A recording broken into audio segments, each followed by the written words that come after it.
I am Kyle from Robot Entertainment, and I'm the game director on Orcs Must Die Deathtrap. The biggest number one thing that our fans have been asking for is 4-player co-op. So Deathtrap is the first time in the franchise's history that you can play this game with a team of 4 war mages. It's still completely playable as a solo player. With new people, I would say that this is a unique take on 4-player co-op shooters that takes a little bit more communication, a little bit more cooperation. It's different every time that you play it, and there's so much decision making along the way. It takes a lot of creativity and you have a lot of options. So it's what traps do you bring? What hero do you play? How do you adjust based on which hero and traps your teammates chose? Which mission do you select, which has those randomized challenges attached to it?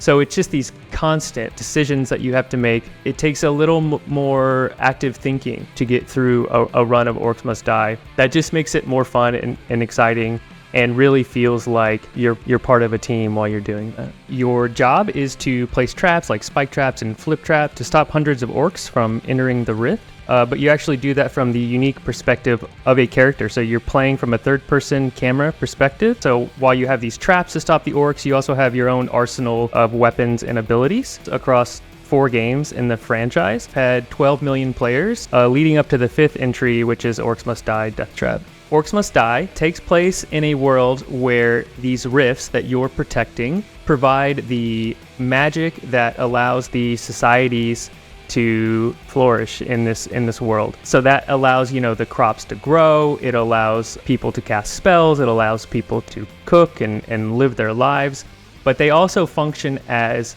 teleports between different realms and different worlds. And the orcs, who are just pillagers, they use these rifts to get from town to town and burn them down.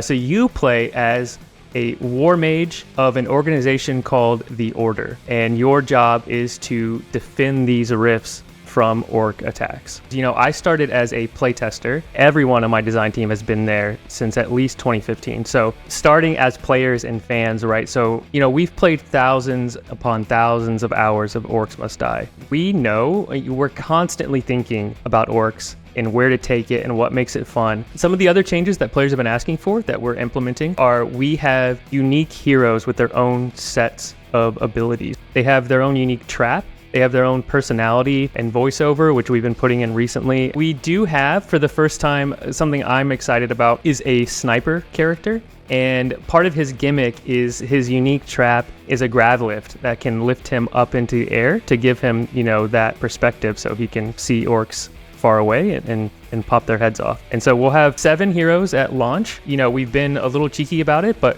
one of those 7 is Maximilian, our main man, Maximilian. So if you're a fan of the series, he will be there. Orcs Must Die.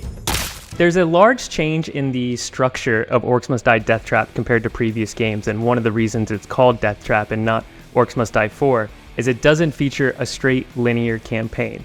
We wanted to introduce more variety, and so every time you play, you're choosing random maps that have challenges attached to them that we call distortions. There's dozens of those distortions that can be added to maps and add an extra challenge. Between waves, you're offered boons, which we call threads, that augment your abilities and your traps, and we have over 500 of those in the game. And then the levels themselves can be varied as well. You might come into a level you've played before, but this time it's raining and that spawns different types of enemies. Or this time it's nighttime and now skeletons are spawning.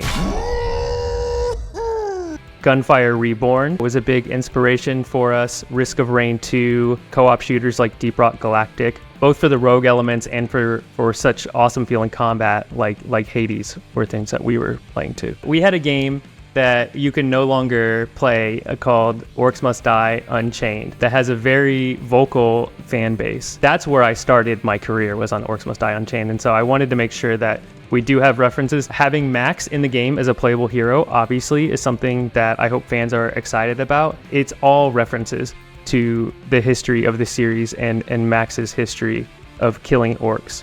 There is now infinite time between waves. We've gotten rid of the idea of the time pressure, so I wanted to give players as much time as they needed, especially in 4-player co-op, which calls for more communication between players, that they were never in a rush to get their traps down and plan what they wanted to do. And we have these larger maps too, so it takes a little bit more time to figure out what you want to do, especially when they're changing every time that you play them. The game is peer-to-peer, so it will be up forever.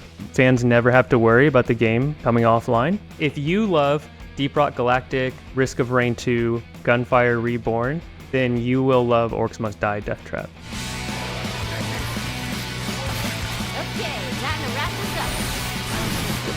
Orcs Must Die Deathtrap releases Q1 2025 on Steam, the Epic Games Store, and Xbox platforms.